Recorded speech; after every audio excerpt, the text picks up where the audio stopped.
and then go back to the voters and say, sorry, we didn't get it done. It just doesn't work that way. And are you concerned about the Republican majority in the House? Not to get too far ahead of ourselves here, but midterm elections will come up pretty quickly.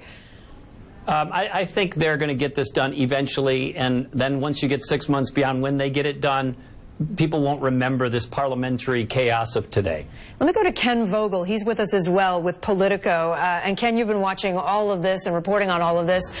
Do you sense that this is it on a Friday afternoon? We are now done with health care and they're going to have to go back to the drawing board? Or could we hear from Paul Ryan at 4 o'clock saying, well, we'll do something on Monday?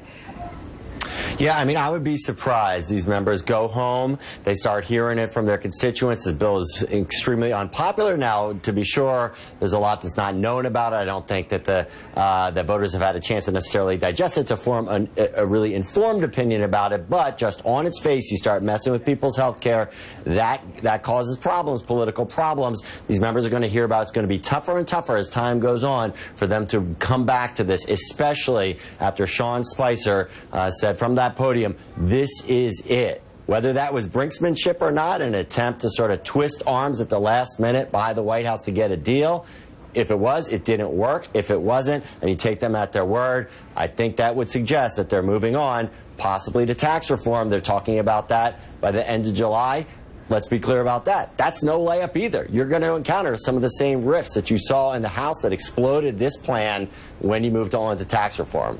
Let me go back to Chris Jansing at the White House. If you've had a moment to catch your breath, Chris, I know this has been a crazy... Literally catch my breath. It's just a crazy afternoon for you. Where is the president right now? I know he had events all afternoon. He was just celebrating a moment with the Greek community.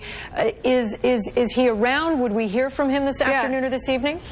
He's here, and a short time ago, he was in the Oval. I can't tell you where he is exactly this second. And when we got this word, I ran upstairs just to see whether or not we'd hear from him. I had reported to you earlier that they had not made a decision on that, and there was nobody who was willing to say exactly what their plan is to do. And in fact, there does seem to be some confusion about exactly how all this came down. There is reporting that, and several sources have, congressional sources have told us that Trump said to pull the bill, that President Trump told Paul Ryan, pull the bill. Now, that would in many ways, I guess, be consistent with what he had said, right? He said earlier to members of that Freedom Caucus and folks he has been meeting to, some people sort of put it as a threat, look, you're going to do this or you're going to pay a price back home, and then I'm done with it. If you guys can't get this together, I'm done with it. But our Hallie Jackson is also reporting now that Ryan was pleased to pull the bill when he visited the White House earlier today. He says, in fact, that Trump wanted the vote. Whatever the reality is, whether Trump told Paul Ryan to pull it or the other way. Can I just, the email that I'm looking at says that Ryan